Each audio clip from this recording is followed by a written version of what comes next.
Hi guys, good morning. So in the last session, we had seen about FHRP. Today we will go with the L2 security.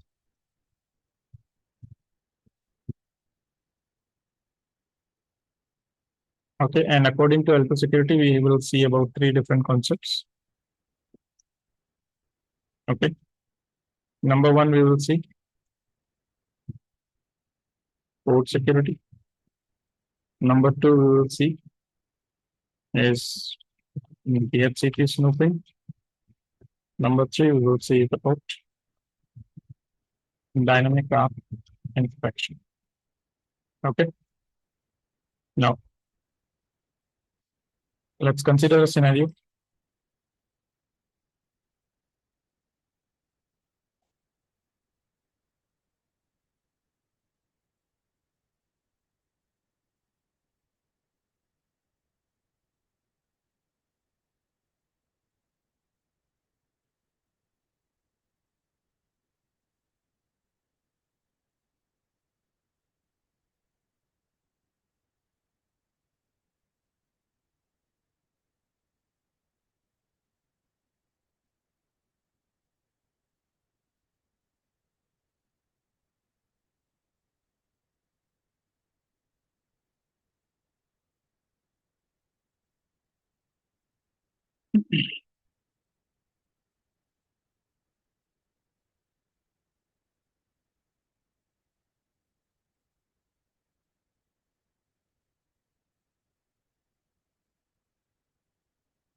So we'll consider a scenario here.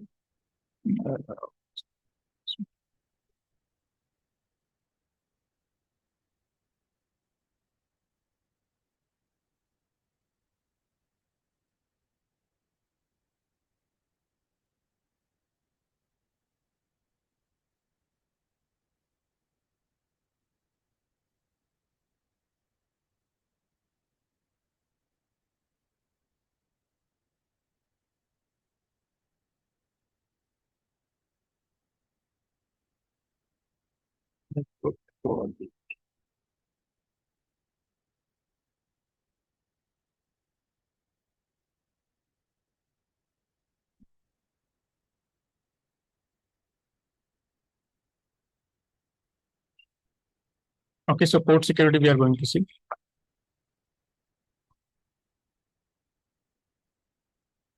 Now see here.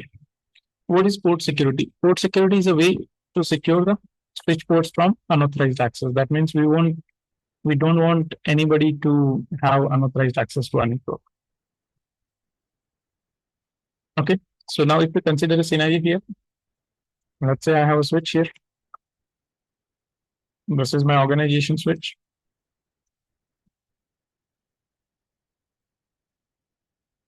And then I have an authorized PC also. So I'll consider like I have two authorized PCs or one authorized PC. This is my authorized PC. And this is unauthorized PC.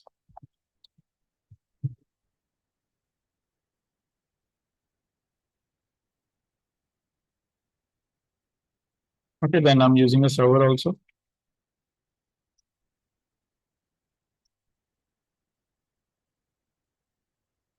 Okay. And I don't want to wait for 50 seconds, so I'll just go on the switch and enable port fast on all the interfaces. So enable configuration terminal, interface range B0/02 or F0 by 1 to 24, spanning tree, port fast. Okay. Now see here. So what I'll do, I'll just connect all of these. And in the server, I'll configure the DHCP server so that, let's say server IP is 192.168.1.100 and gateway IP is just anything random. Let's say 1.50 or 254 is the gateway. DNS is something 8.8.8. And here I'll configure the DHCP so that all the clients in my network will get IP addresses. So I'll say 1.254 DNS 8.8.8.8 I want to assign. And I want to assign IP address assignment from, let's say, 1 itself. Okay. Save it, start the DHCP service now.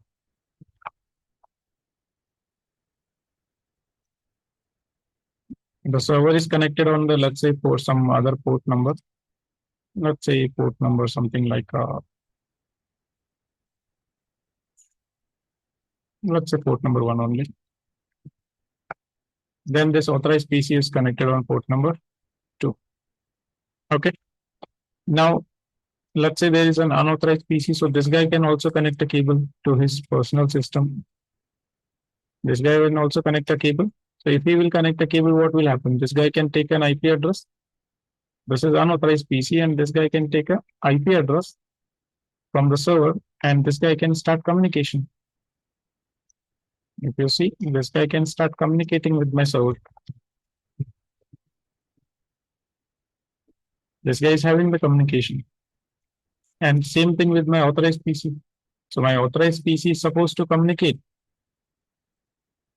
So my authorized PC will have the communication.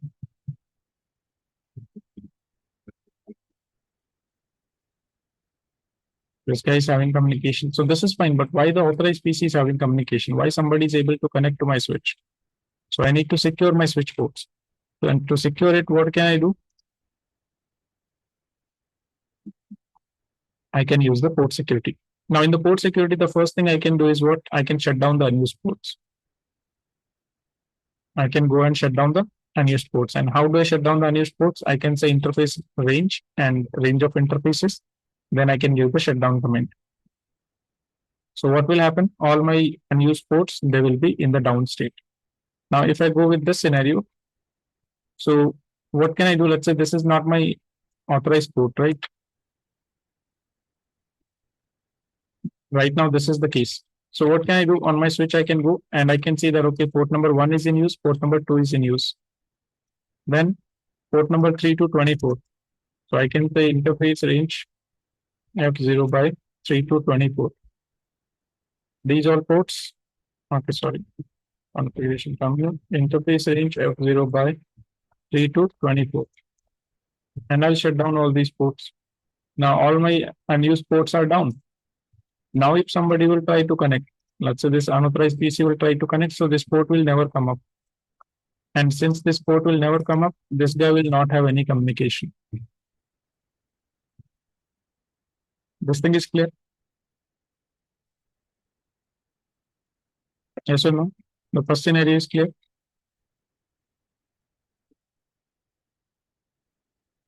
Sorry, sir, come again. What we have done is whatever the ports we are not using, all those ports we have manually shut down. That's it. So that means anybody connecting to any unused port, they will not be able to have a communication. Okay, fine. Okay, that was the first scenario. But again, what is the problem? That okay, maybe this guy is not able to have communication here. But what if this guy will bring a switch from home? This guy will bring a switch from home, and this is my unauthorized switch.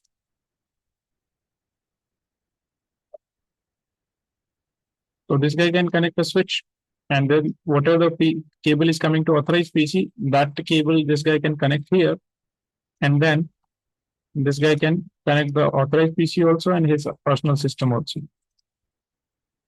Now what? Let's see. If I try communication, authorized PC is having the communication. Okay, first of all, we need to get the IP address.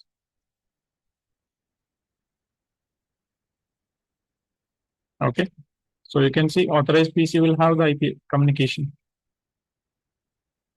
Authorized PC is having the communication. What about unauthorized PC? If this guy, he will also connect and take an IP address, right? And then this guy can also have a communication. So that means all the unused ports we have shut down, but on a port that is being used, somebody can connect a switch or a multi-port device or an access point, and they can connect multiple devices now. So again, I don't want such kind of scenario. So for this same thing, what we will do, we will use port security. Okay. So we are going to configure port security. How you configure the port security? So we can configure port security to allow only one MAC address, only a single MAC address through an interface. By default, port security will allow only one MAC address through an interface. So how do you configure it? Interface name. Then we will give the switch port mode access command. Why? Because your port security cannot be configured on dynamic interfaces. Okay, that means by default, your switch port mode is what? Dynamic auto, right? So on that interface, you cannot configure port security. So for that reason, we say switch port mode access. And then to enable port security, we say switch port security. Okay. Once the port security is enabled through one interface, only one MAC address will communicate by default. It will not allow more than one MAC address. Okay. Now, what happens if more than one MAC address will try to communicate? In that case, violation of port security will happen. And depending on the violation mode configured, the action will be taken. Like if we talk about port security violation mode, so we have three modes. One is the shutdown mode. Okay, one is the shutdown mode. So this is the default mode. By default, the port security violation mode is shutdown. So what happens? Here, if the violation will happen, the port will just go to the error disable state. And once a port goes to the error disable state, in the STP also we have seen, right? What happens in error disable state? That even the authorized PC will not have communication. The admin has to manually go and give the shutdown and no shutdown command. Then only the interface will come up. Otherwise, interface will remain down. Okay, so here what will happen? That if there is a violation of port security, port will move to the error disable state. And even your authorized PC will not have communication if the port is there in the error disable state. So how to bring this port up? The admin has to manually shut down the port and bring it up using the no shutdown command.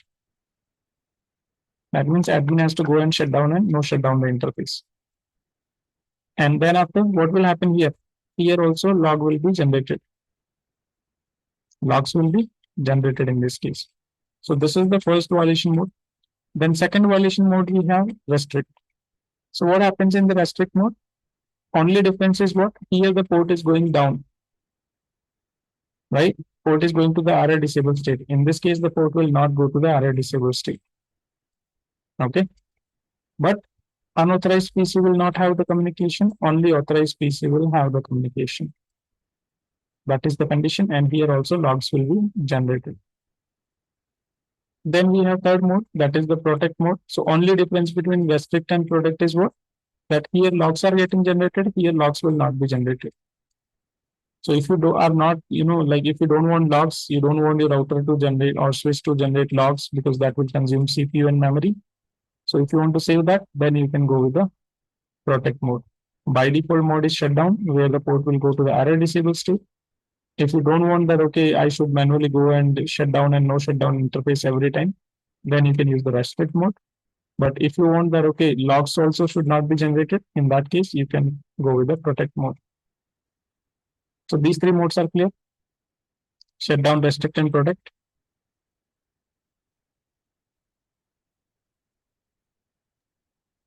Sir, go shutdown and no shutdown means after giving the no shutdown, the port is become active, right? Yes. Automatically, the port will not become active. You have to go and give the shutdown command, then you have to give the no shutdown command. Okay. Clear? That is clear, right? If you cannot come to the mic, you can type in chat also at least.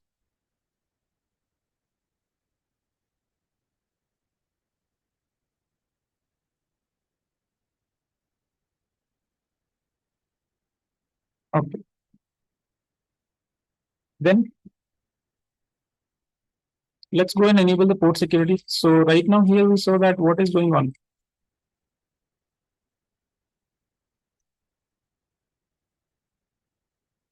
That here this guy was able to connect a switch, but I want that okay, nobody should be able to connect a multi-port device.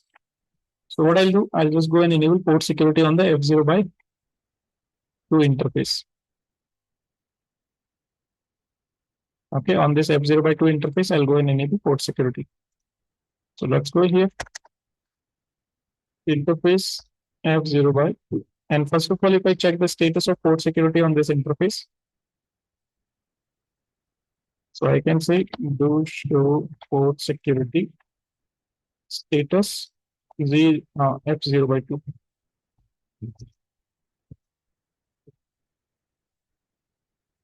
Sorry, port security interface F0 by 2. So you can see what is the status of port security right now. It is disabled. The port state is down. The violation mode by default is shut down.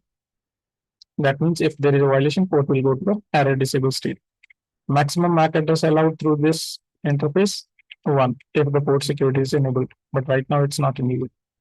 So let's go and enable it. So I would say interface F0 by 2, switch port mode access, and then I would say switch port security.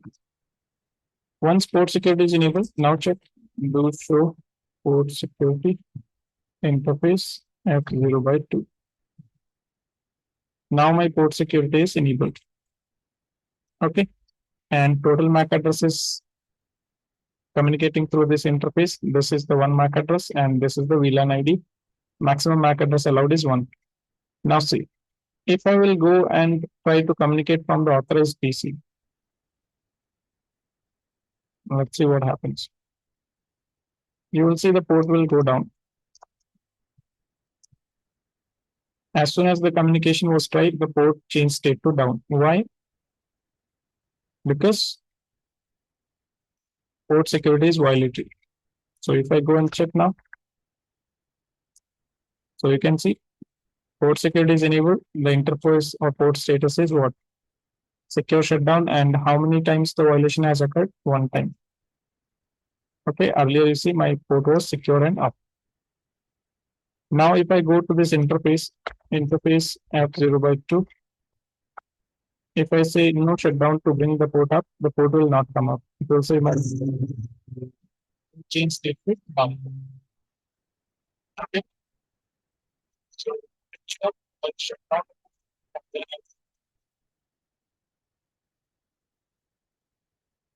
Then the port will come up. Okay, but again, if there is a violation, again it will go down. So here, every time the port is going down, every time there is a violation, port goes down. So this is something I don't want. And that is the reason I will use what? Restrict mode again. Okay. So now what? This guy here, he came to know that, okay, I cannot use the switch also. That means this is also not a good idea. Sir, this time only one PC is trying to communicate, no? Yes, one PC, but what will happen? See, as soon as this switch is connected, this switch will send BPDUs and STP packets. Okay, that's why. One MAC address is already recorded here. Okay. And when this guy will try to communicate, that will be the another MAC address. Okay, fine. Yeah. Okay. Now this guy came to know that, okay, I cannot go with the switch also. This is also not a good idea. So what this guy can do? This guy can say that, okay, what I'll do is, I'll go and just take this cable and during my lunch time, I'll connect it to my laptop and then I'll start downloading movies and anything. And then what will happen? This guy will say that, okay, fine. During the lunchtime, I can go and communicate with the servers and do whatever I want. See, unauthorized PC having communication. Why? Because even though port security is configured, at a time one MAC address is communicating, so the condition is fulfilling. Now that is a problem. So then what we can do? We can go and configure the MAC address of this thing. The next thing we can do is what? We can bind the port with the host using the MAC address. That means through a specific port, only a specific MAC address will communicate. Okay. So how this will happen? So we can say switch port, port security, MAC address, and we can provide the MAC address. So through that port, only that MAC address will communicate. So let's go here. And for easier configuration, let's say I'll go and change the MAC address. Okay, normally you will copy the MAC address of the host and then you will give it to the switch. Okay, so what I'll do is,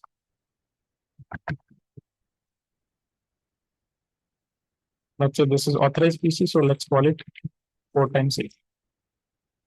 Okay, this is not supported.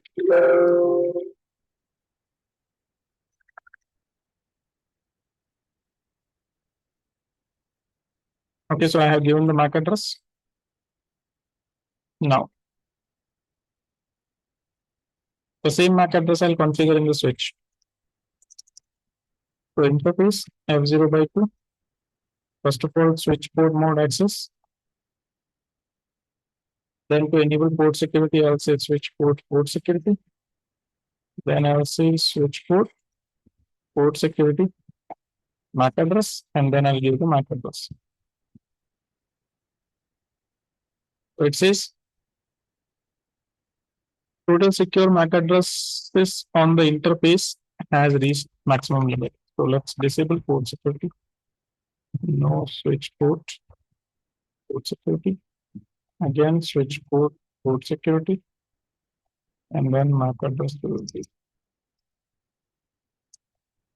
Okay, so you can see now I have configured the MAC address. Now what will happen if this guy will try? Okay, let's change the violation mode also. Okay, last time we were using shutdown, this time we will use restrict. So switch port security, violation, and let's say I'll use the mode restrict. So in the restrict, now you will see the port will not go down. And when this guy will try to communicate, right?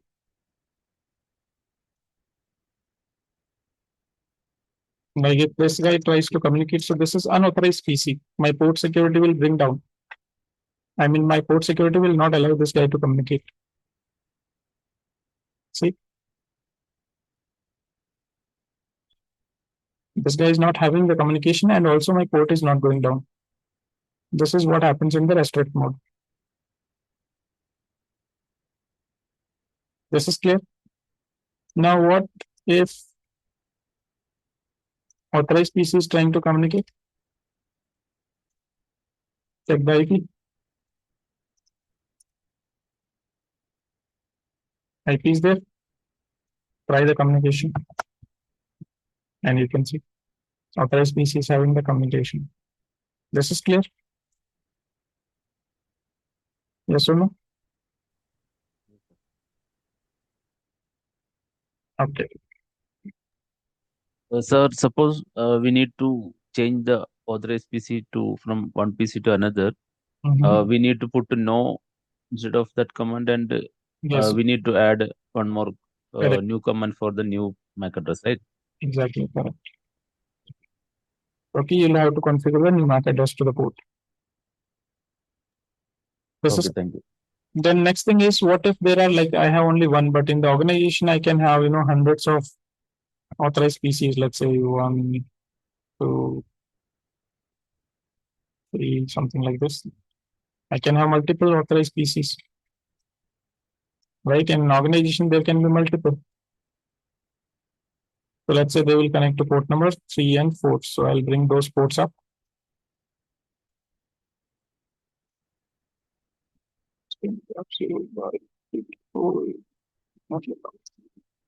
So in that case, what? Let's say you have multiple. So you are not going to copy one MAC address and then enter it into the switch. So in this scenario, what you will do? You are going to say you are going to use a dynamic method. So bind the ports with the host dynamically using the sticky command. So that means instead of giving a specific MAC address, we will use the keyword sticky. So this sticky keyword will do what? It will capture the first MAC address that will communicate through the port. So I'll say interface range F0/324. Okay. switch port mode access,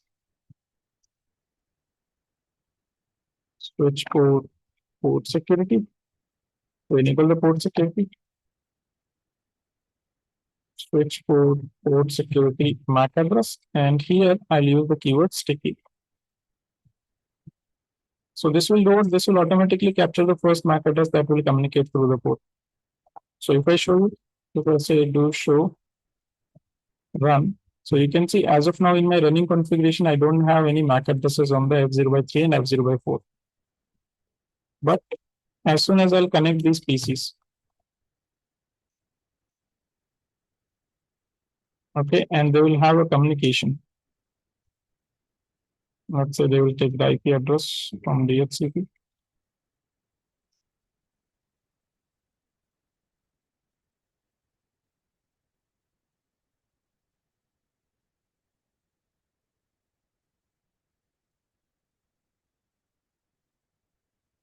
Okay, so once they will have some communication, you will see that my switch will automatically capture this MAC address. Okay, I'll check again. See, automatically my switch has captured the MAC addresses. And now what I can do, I can just go and write the configuration.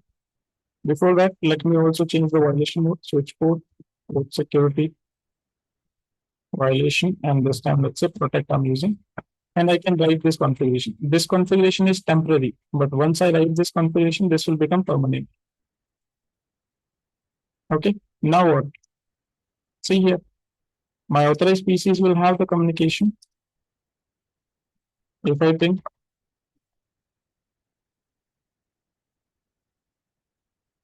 I have the communication. Same way, this guy will also have a communication.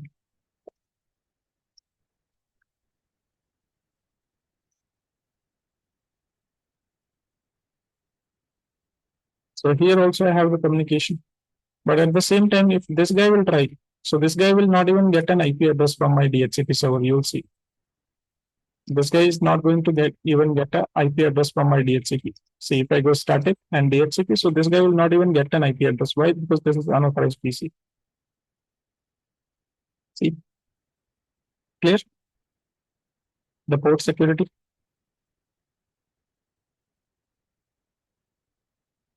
Yes or no? Sir, how the unauthorized PC identified by the switch? How? Because I have given the MAC addresses, right? On the switch port. So if any other MAC address is coming, that is unauthorized only. In case of sticky, also we need to given the Sticky means when these PCs they communicate, these are the authorized PCs, they will only communicate for the first time. So okay. switch has recorded those MAC addresses and bound with the ports. Okay. See here. So in that port already one MAC address is binded, right? That's why. Yes, that's right. Suppose the same question I asked earlier, we need to connect to the one other MAC address authorized PC. How we can remove the configuration and add a new PC MAC address? You have to remove the sticky and then add the sticky again. Okay. Okay. So bring down the port security and add it again. Configure it again. Same like earlier. Yeah, same like earlier. Thank you. Okay. So this is your port security concept.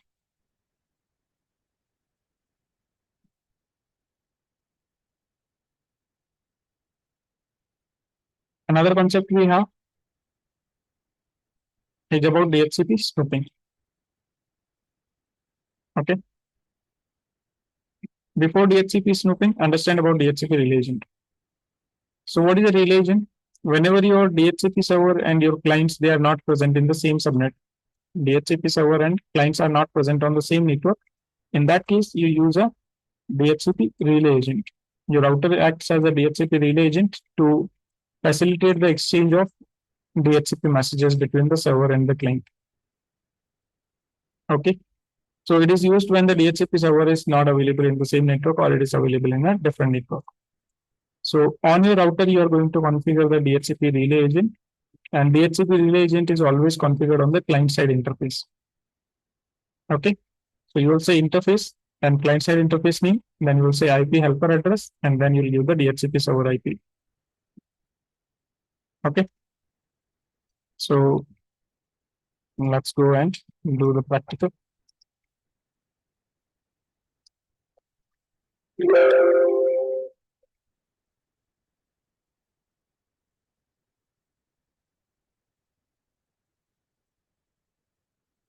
So I have a router, I have a switch, I have two PCs, and then I have a server. So this is my DHCP server.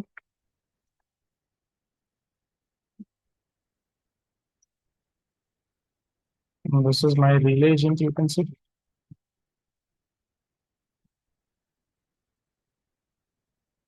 And this is the switch.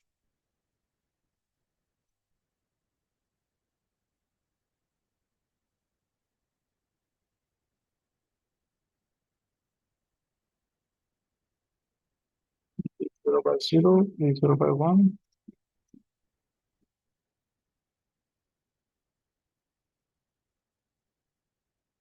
So these guys, they want to take the IP address from DHCP.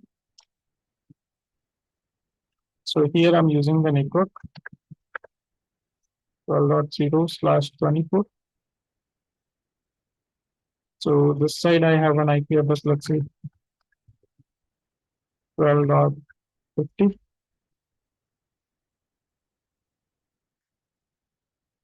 12.1.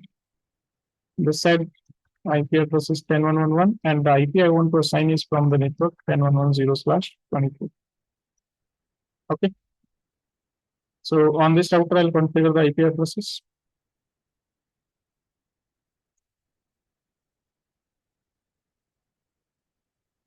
Mm,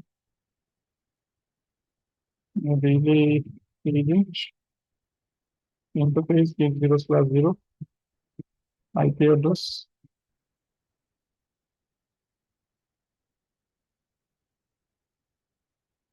No shutdown. G 0 by 1.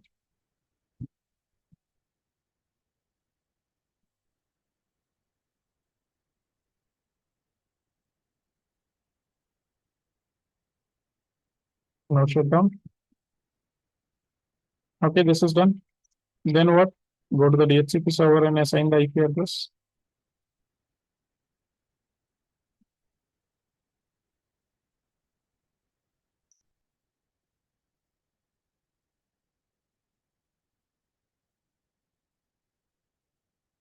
.1.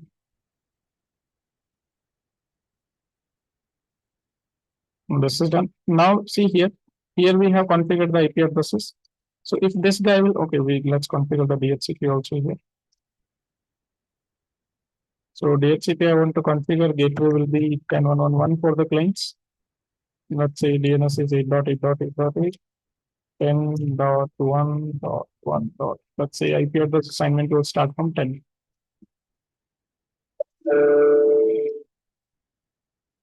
And I will start the DHCP service. Now, if these guys will try to take a IP from the DHCP, so we know that DHCP discover message will be sent, and DHCP discover is what? Broadcast. If I capture DHCP, now take a look. I'll go here and I'll try to take a IP from the DHCP. So this DHCP discover message will go to the switch, which will forward to everyone, and here it will be dropped. Why? Because this guy is not the DHCP server. This guy is also not the DHCP server.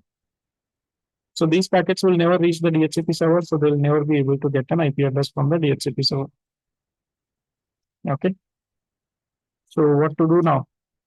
So what we are going to do, we are going to configure the relay agent on the this router, and on the Z0 by 0 interface, we'll do the configuration. So if I go to the router, interface gig 0/0, and the command is IP helper address and the server IP, which is 12.50. This is one line configuration. Now what? See here what will happen. Go back to simulation. Static DHCP. Okay. So now this is the first packet that will travel. So see, this is the discover message. So this will be forwarded by the router to the DHCP server. See, router forwarded it to the DHCP server. DHCP server will reply with the offer message, and that offer message will be sent to the PC. Then PC will send a request message, and server will send an acknowledgement. And this client PC1 will get the IP address. Check here. Now this guy is having the IP address. This is clear.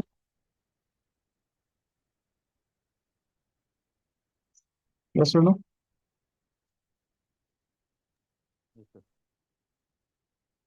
So how this router will facilitate this exchange? So when the broadcast message will come here, okay. When this DHCP discover message as a broadcast will come here, so this guy router will generate a unicast. Router will generate a packet on behalf of the PC. And in that packet, the source IP will be 10.1.1 and destination IP will be 12.50. So that means from router to here, it will go unicast, then reply will be unicast. That means offer will be unicast. Then router is going to generate a broadcast for the PC1. This is how your relay agent provide exchange of DHCP messages between the client and server when they are not present in the same network. This is clear, right? Yes or no? Yes, sir. All right. Now, sometimes, what can be the scenario?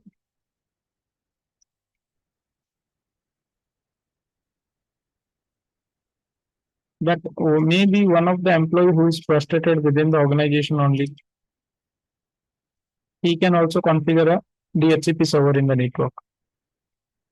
Okay, one of the employee of the organization who is not happy with the organization, they can also configure a DHCP server just to bring my network down. So this is known as what? A fake DHCP or ROG DHCP. This is the ROG DHCP server. So this guy will also connect here. So when this guy will connect, he will also be able to see what is the IP range you are using. So you will get an IP address, subnet mask, default gateway, DNS, everything he will know.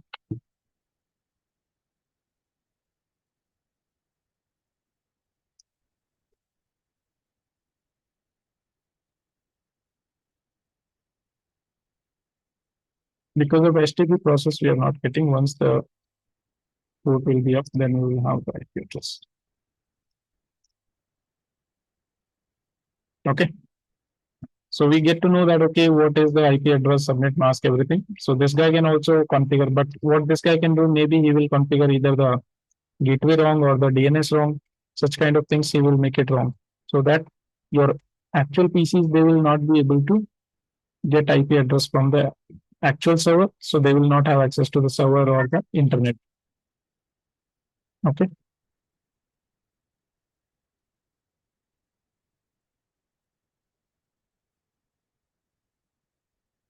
So this guy will configure one and he will configure, let's say, wrong gateway. So instead of 10.1.1, let's say he will configure 10.1.1, let's say 12. Okay. Then 8.8.8.8. Then let's say same thing, 10.1.1.10. Save.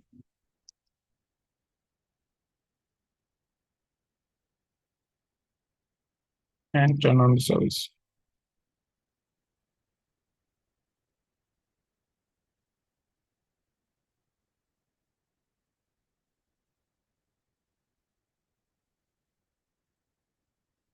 Okay. So he has also turned on the DHCP server. Now we know that, okay, whenever more than one DHCP server is available, the client will accept the first DHCP offer that reaches the client. So let's say this is the client, and right now he has received an IP address from the official DHCP. So if he will try to communicate, right, with the server, let's say he will try to communicate with the server. So he will be able to communicate. Why? Because the server is correct, gateway is correct. You can see the gateway 10.1.1. But let's say later on, this guy tries to refresh the IP, and you see what is the new gateway right now? He got an IP address from the dog DHCP. Now, when he will try to communicate, there is no communication.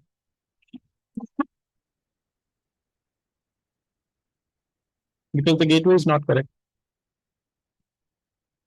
So this is how, with the help of dog DHCP, they can bring your network down.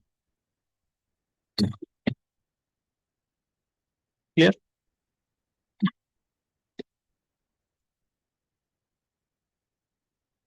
Yes or no? The problem is clear.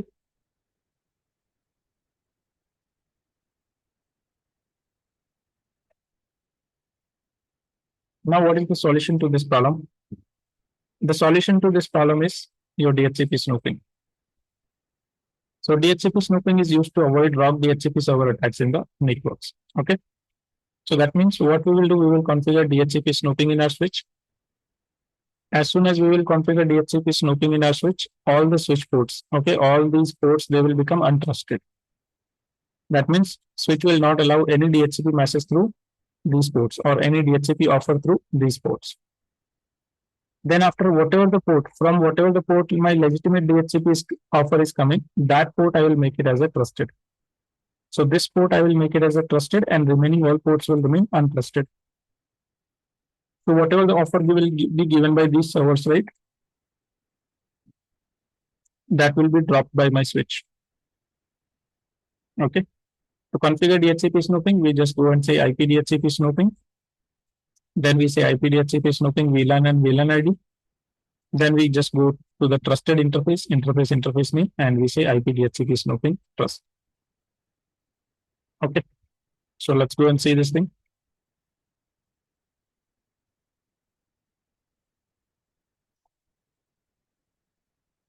Let's go to the switch. Now on the switch, I can see F0 by 1, 2, 3, and 4.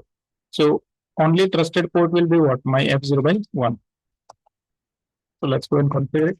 Enable configuration terminal, interface range. Oh, sorry, not interface range.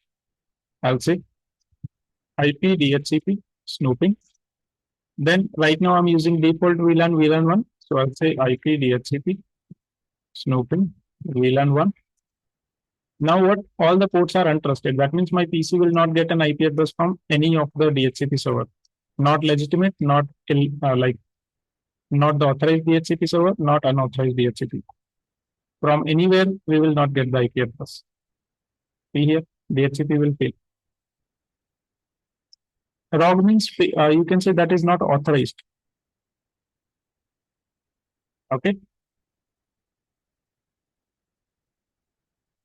Now, what I'll do, I know that okay, my official DHCP server will be coming through the F0 by 1 interface. So I will say interface F0 by 1. Okay, and then I can say IP DHCP snooping trust. But this is the port I trust. This is the port I trust. So through this interface, DHCP offer should be allowed. And you will see I will have DHCP IP address from the legitimate. And then I can have the communication with the server also. This is clear about DHCP snooping. Yes or Yes, no? sir. Then we have a similar concept, okay, which is dynamic ARP inspection. So what is dynamic ARP inspection? The dynamic ARP inspection, this is used to avoid man-in-the-middle attacks in the network or ARP cache poisoning attack in the network. Now, consider a scenario here. We have PC1, PC2, and this is some hacker PC. Okay. So initially, what will happen? Okay. Let's say I will try to create this diagram again for you so that you will understand step by step.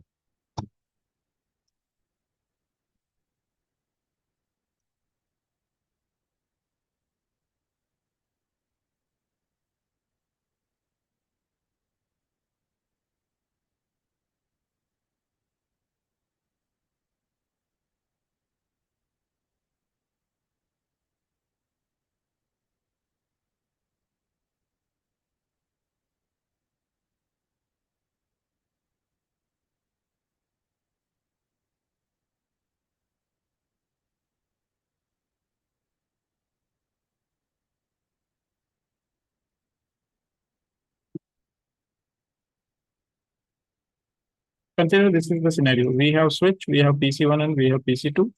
PC1 IP address is 10.1.1, PC2 IP address is 10.1.1.2. PC1 MAC address is M1, PC2 MAC address is M2. PC1 is connected on F0 by 1, PC2 is connected on F0 by 2. So these PCs, PC1 and PC2, let's say they are communicating with each other. So definitely they are in the same network, they will be able to communicate, right? And what they will do, they will maintain the ARP cache. Okay, now if we talk about ARP cache, so in the ARP cache, we have entry about IP and MAC, that what IP address has, what MAC address. This kind of mapping is there. So it will have an entry like 10.1.1.1 as the MAC address M1. Oh, sorry, PC1 will have entry for PC2. That this guy has MAC address M2. And similar thing on this side.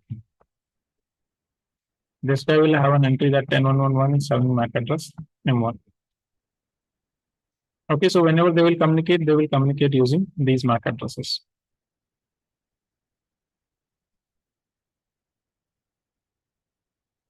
Okay.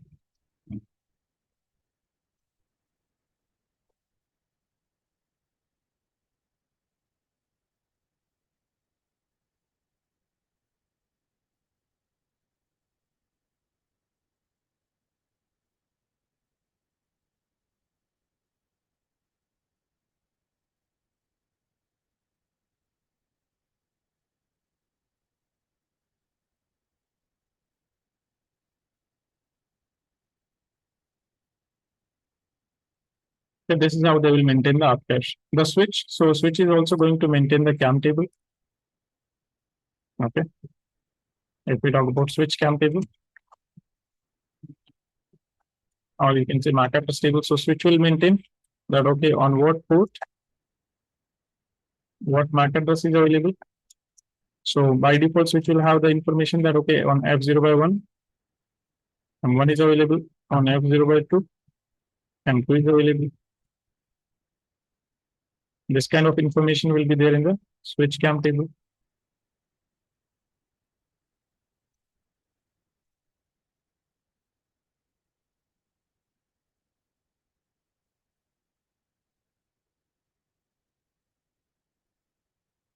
This will be the information.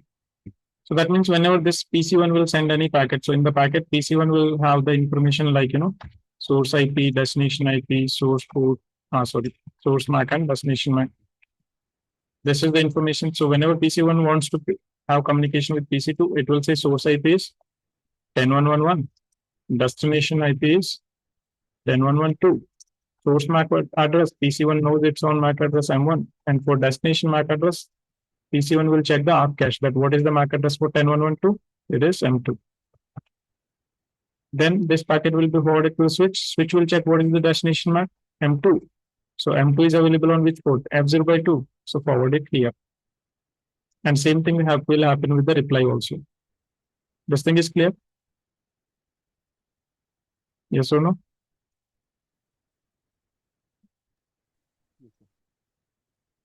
Okay. Now what? We consider that, okay, there's a hacker in the network. This is, let's say, some hacker. This guy is a hacker and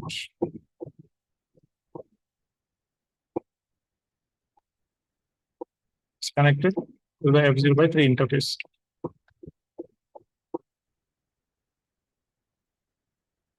So this guy is hacker. And he has a MAC address of M3. And let's say IP address he has is 10.1.1.3.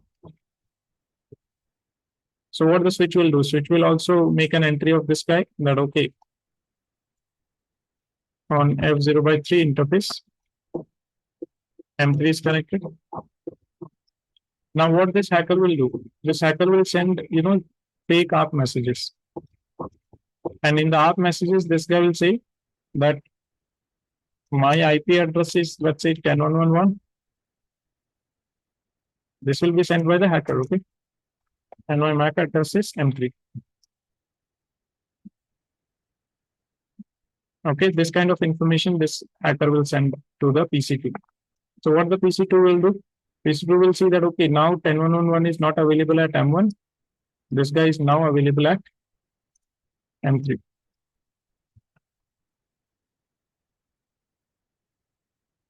And same way, the hacker will send one more ARP on the other side. Okay, and in this one, this guy will say that okay, my IP address is 10112.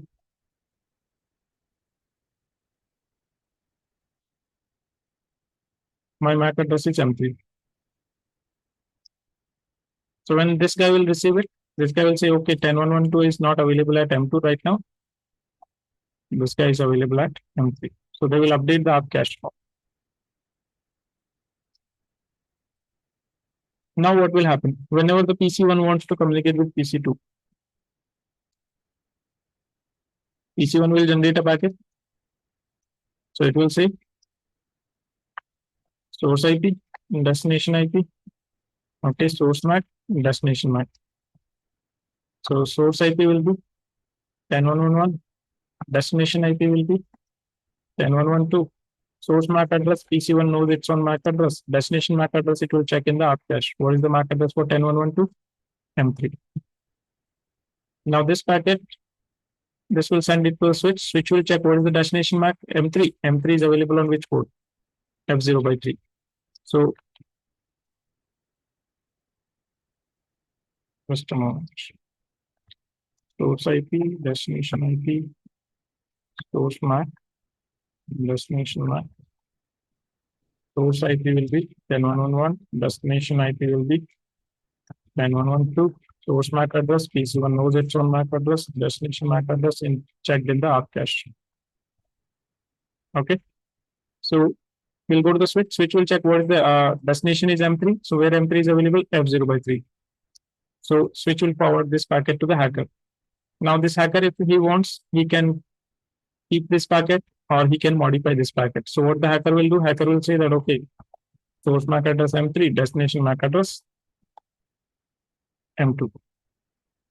Then he will forward this packet to the PC2. When PC2 will receive this message, PC2 will generate a reply. So when PC2 will generate a reply, PC2 will say, my IP address is this. I am replying to this guy. So my MAC address is M2, and for destination MAC address, it will check the ARP cache that okay, what is the MAC address for M2? Sorry, what is the MAC address for 10111? It is M3. So this is M3. Then when this guy will forward it to the switch, switch will again check destination MAC address M3. That means forward it to the hacker. Then hacker will again manipulate this thing. That source is M3, destination is M1. And then he will forward it to a switch. Switch will check what is the destination M1. M1 is available on F0 by 1. Reply will come to the PC. So if you take a look here, entire communication is happening via the hacker system. All the communication is happening through the hacker system. So hacker is able to intercept the traffic, and if he wants, he is able to modify the traffic also. Understood? What is the problem? This type of attack is known as man-in-the-middle attack. That's clear, right? Yes or no? Yes. Okay. So to avoid this type of attack, we have what? We have the dynamic ARP inspection concept. Okay, so what the dynamic ARP inspection will do? Again, if once you will configure dynamic ARP inspection, right? So it will use the DHCP binding table, DHCP snooping binding table. So this DHCP snooping binding table, this is a table that keeps a record of what IP address has been assigned. Okay. Like switch does not understand IP address, right? But there is a table that is known as DHCP snooping binding. So this dynamic ARP inspection depends on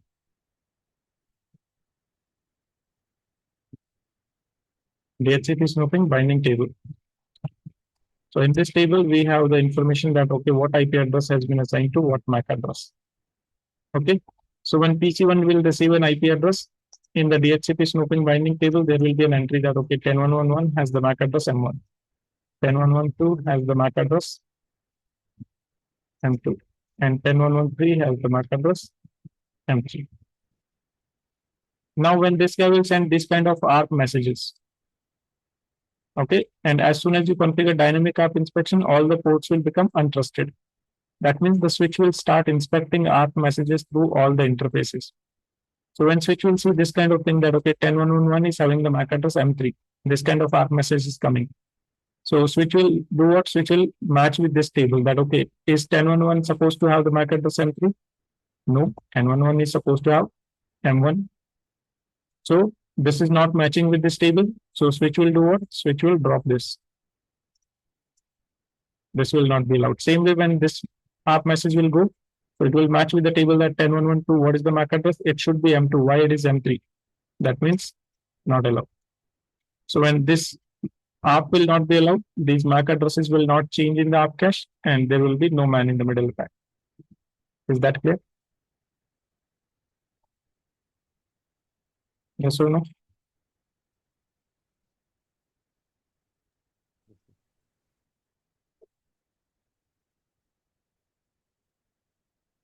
So how do you configure dynamic ARP inspection? It is similar to your DHCP snooping only. IP ARP inspection, VLAN and VLAN ID. Okay. Then if you want that, okay, through a particular interface, switch should not inspect the ARP messages. That means one of the interfaces there where you don't want to inspect the ARP. In that case, that interface, you can make it as a trusted. So you can say interface name, and then you can say IP ARP inspection trust. So practical of this man in the middle attack, I'll not be able to show you, but if I show you how to configure, so I can say, you will say IP ARP inspection VLAN 1. Then let's say I want to make F0 by 1 as a trusted. So interface F0 by 1. I'll say IP ARP inspection. That's it. This is your dynamic ARP inspection. This is clear? Yes or no?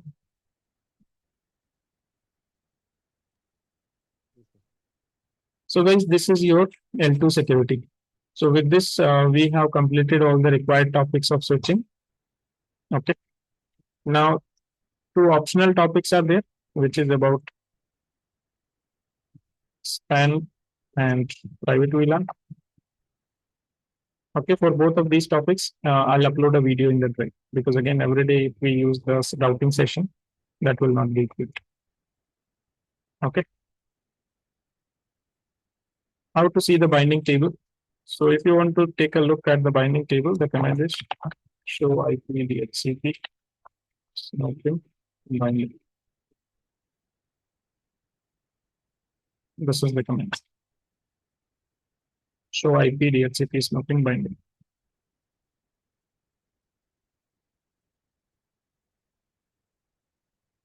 Yeah. Yes or no?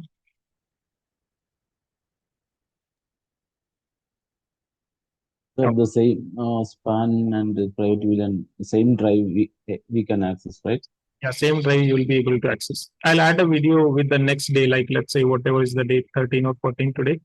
So according to like 15 or whatever the last number will be, that I will add. Okay, fine. Thank you. Okay. Okay, guys, then. So tomorrow onwards, we will not have the switching session. Tomorrow onwards, 11 to 1, this will be complete routing only. Okay. And if you want to revise subnetting, then tomorrow you can join for the routing session. All right, guys, then. I'll see you tomorrow. Have a good day. Thank you, sir. Bye-bye. Okay, guys. Bye-bye.